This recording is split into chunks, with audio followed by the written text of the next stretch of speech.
और आज की जो हमारी मूवी है ये बहुत ही इंटरेस्टिंग मूवी है, तो वीडियो को एंड तक ज़रूर देखना। और साथ ही अगर आप हमारे इस चैनल पर नए हैं तो अभी चैनल को सब्सक्राइब करके बिल नोटिफिकेशन ऑल पर कर लीजिए। और चलिए इस वीडियो में मेरे साथ।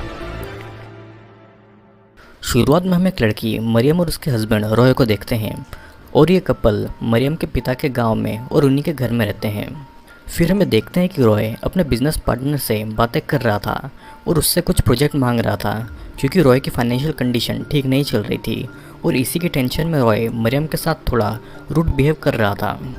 अगले सीन में हम एक यूडा नाम के पेंटर को देखते हैं और वो एक छोटी सी होटल पर अपने नए घर का एड्रेस पूछ रहा था, जो कि उसी गांव में था जिसमें मरियम रहती थी।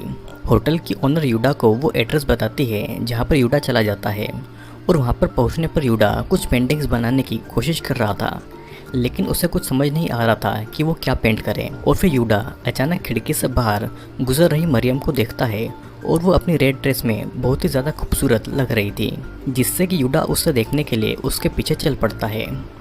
दूसरी तरफ मरियम का हस्बैंड रॉय एक गैंगस्टर ओजी से मिलता है, जो कि लोगों को कर्जे पर पैसे दिया करता था, लेकिन अगर कोई उसका पैसा नहीं लौटाता तो वो उसे बहुत टॉर्चर करता था और वो उसे मार भी डालता था।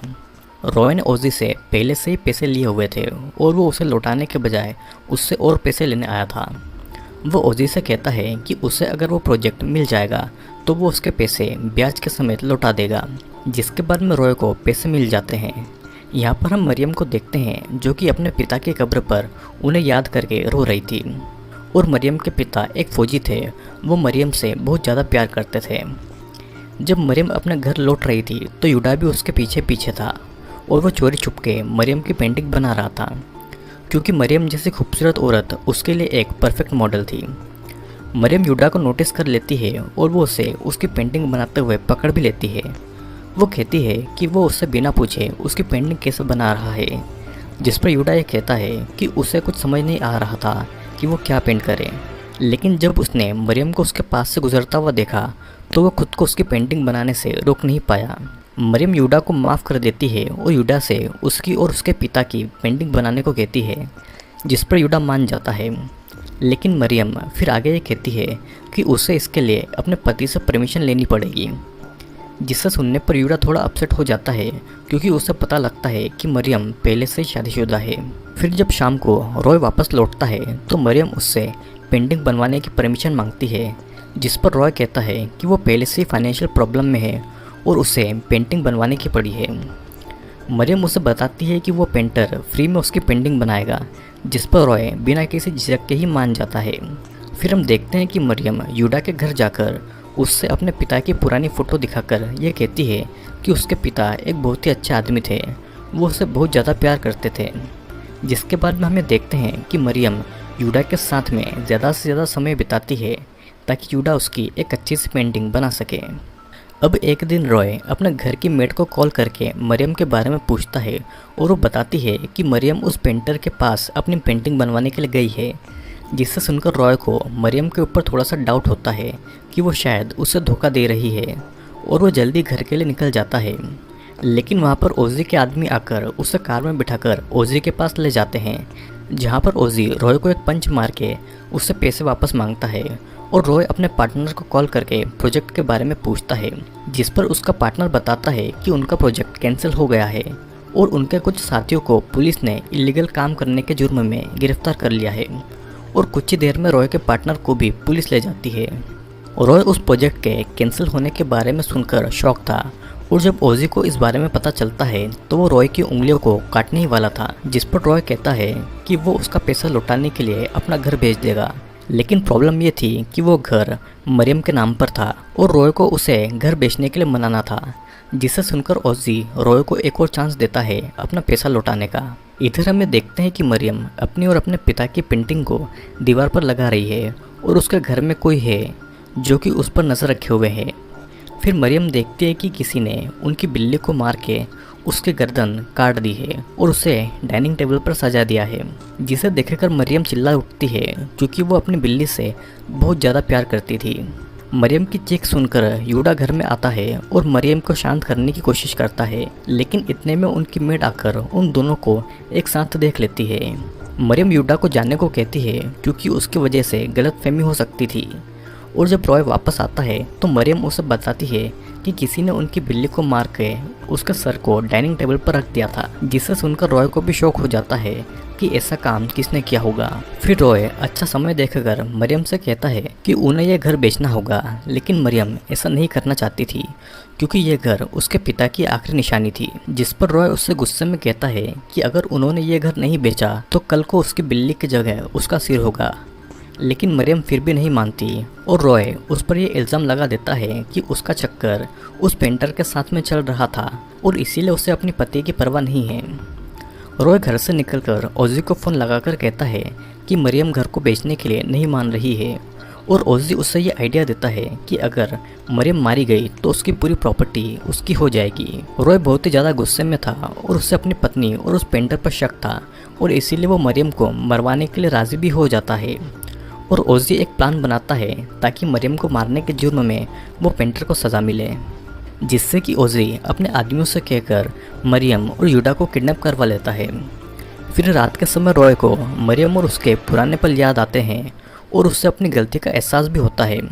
वो तुरंत ओजी को कॉल करके मरियम को कुछ नहीं करने को कहता है, लेकिन ओजी तो एक गैंगस्टर था। वो रॉय की बातें नहीं मानता और मरियम को अपने आदमियों के आगे फेंक देता है। ओजी के सभी आदमी मरियम के पास आते हैं और एक एक करके उसका रेप भी करते हैं। मरियम बहुत ही ज़्यादा टूट चुकी थी और मरियम को थोड़ा बहुत सेल्फ डिफेंस आता था, जो कि उसके पिता ने उसे सिखाया था। वो अपने आप को उनसे आज़ाद करवा कर वहाँ से भागती है। इधर यूडा को भी ओजी ने किडनैप किया हुआ था और वो भी उसे टॉर्चर कर रहा था। यूडा भी जैसे तैसे खुद को आज़ाद करवा लेता है और मरियम को बचाकर वहाँ से भागता है, लेकिन भागते समय ओजी का एक आदमी यूडा को चाकू मार के घायल कर देता है। मरियम भागकर एक ब्रिज पर आकर खड़ी होती है और एक कार से मदद मांगती है, लेकिन कार ओजी की ही थी। वो अपने आदमियों के साथ बाहर आकर मरियम के पेट में चाकू मारता है और उसे उस ब्रिज से नीचे नदी में फेंक देता है, लेकिन यूडा ये सब देख लेता है।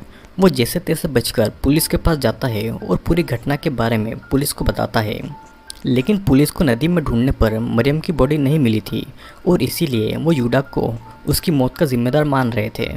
फिर कुछ दिनों के बाद हमें देखते हैं कि रॉय जब अपने घर में था तो उसे उसकी मरी हुई बिल्ली की आवाज़ आती है।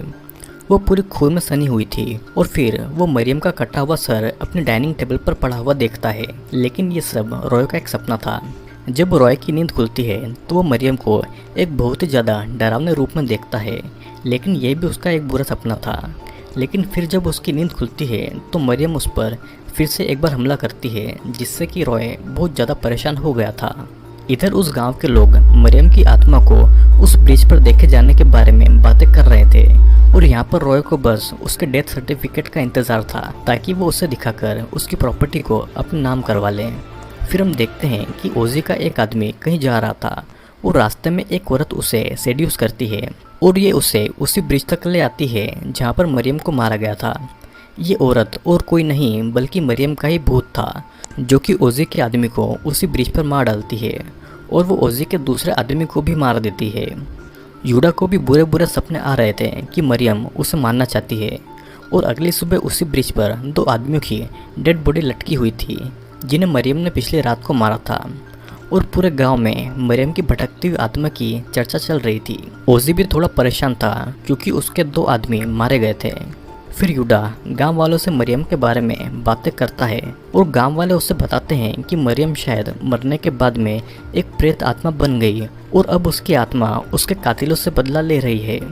यूडा उन लोगों को बताता है कि मरियम एक बहुत ही अच्छी लड़की थी, वो किसी को ऐसे नहीं मार सकती। फिर अगली रात को हम देखते हैं कि मरियम ओजी के आदमी के घर में घुसती है जिसने उसका रेप किया था और वो उसे बाथरूम में घुसकर उसे मार डालती है और वो ओजी के दूसरे आदमी को एक ही झटके में उसका गला काटकर मार देती है। ओजी जब उनकी डेड बॉडीज़ को देखता है तो घबरा जाता है और उसका आखिरी बचा हुआ आदमी भी भागने की कोशिश करता है, लेकिन मरियम उसे रास्ते में पकड़कर उसे भी मार देती है। फिर डर के मारे ओजी यूडा के पास आता है क्योंकि उससे ऐसा लग रहा था कि यूडा के पास रहने से मरियम उसे कुछ नहीं करेगी, क्योंकि मरियम उसे बहुत प्यार करती है। वो यूडा को ये बताता है कि मरियम के पति रॉय ने ही उसे मारने के ऑर्डर दिए थे, ताकि उसके मरने के बाद में मरियम की सारी प्रॉपर्टी रॉय के नाम हो जाए और रॉय ओजी का पूरा पैसा चुका सके। यूडा को ये सुनकर बहुत ज़्यादा गुस्सा आता है और वो ओजी को अपने घर में लॉक करके रॉय के पास जाता है और वो उसे सबके सामने सच सच बोलने को कहता है।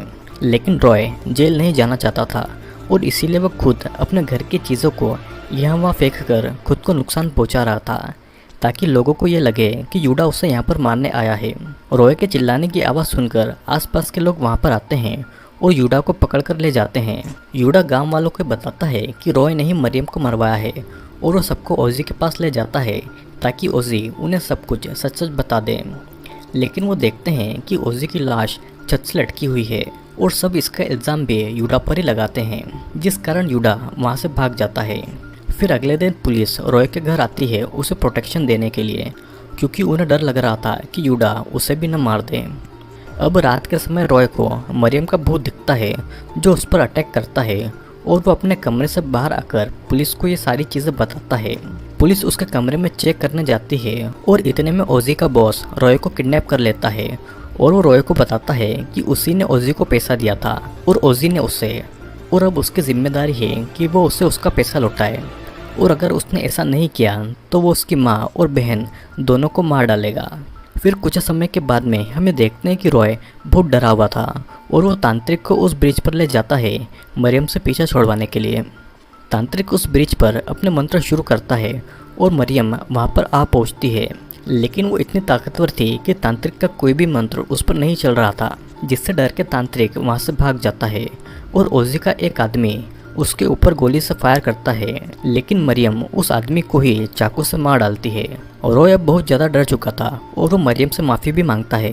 तब तक वहाँ पर यूडा भी आ पहुँचता है और वो मरियम से कहता है कि वो उसके बारे में सब कुछ जान चुका है। वो जानता है कि वो मरी नहीं बल्कि ज़िंदा है। जब उसे नदी में फेंका गया था तो वो तैरकर बच गई थी और पास ही की एक झोपड़ी में अपनी जान बचाकर उसने सबसे बदला लेने का प्लान बनाया था।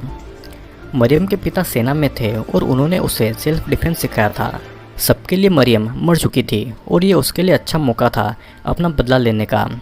सब कुछ जानने के बाद में रॉय मरियम से माफ़ी मांगता है और कहता है कि उसे लगा था कि मरियम का पेंटर के साथ में अफेयर है और इसीलिए उसने ओजी से उसको मारने को कहा। रॉय ने ओजी को रोकना चाहा, लेकिन तब तक बहुत ज़्यादा देर हो चुकी थी। फिर यूडा उससे कहता है कि मरियम रॉय से बहुत प्यार करती है और वो उसे कभी भी धोखा नहीं दे सकती, जिसके बाद में रॉय उसे माफ़ करने को कहता है और ये भी कहता है कि अगर वो चाहे तो उसे मारकर उसे उसकी सज़ा दे सकती है। लेकिन मरियम अपना चाकू फेंक देती है और फिर रॉय उसे एक हग करता है। पीछे से ओजी का एक आदमी यूडा पर अटैक करके उसे मारने ही वाला था कि तभी मरियम ज़मीन पर पड़ा हुआ चाकू उठाकर ओजी के आदमी की ओर फेंक कर उसे मार डालती है। और फिर अचानक पीछे से रॉय एक चाकू को मरियम के पेट में घुसा देता है और कहता है कि उसे अपनी फैमिली को बचाने के लिए उसे मारना पड़ रहा है, क्योंकि अगर उसने ओजी के बॉस का पैसा नहीं लौटाया तो वो उसकी फैमिली को मार देगा। यूडा मरियम से प्यार करता था और गुस्से में आकर यूडा एक पत्थर से ओजी को भी पीट पीट कर मार डालता है। वो देखता है कि मरियम अब सचमुच में मर चुकी है और वो उसकी बॉडी को नदी में बहाकर खुद को पुलिस को सरेंडर कर देता है। अब ओजी का बॉस मरियम का घर हड़प चुका था, लेकिन मरियम अब सचमुच में भूत बन गई थी और वो ओजी के बॉस को और उसके आदमियों को मारकर अपना बदला ले लेती है। मूवी के एंड में हम देखते हैं कि ओजी भी एक भूत बन चुका है और वो लोगों को डराता है, और इसी के साथ ये मूवी यहीं पर एंड हो जाती है। आई होप दोस्तों आपको ये वीडियो ज़रूर पसंद आया होगा। अगर आपको ये वीडियो पसंद आया है तो वीडियो को लाइक करके नीचे कमेंट ज़रूर करिएगा, और अगर आप हमारे इस चैनल पर पहली बार आए हैं तो इस चैनल को सब्सक्राइब ज़रूर कर लीजिए ताकि आपसे कोई भी हमारा वीडियो मिस ना हो।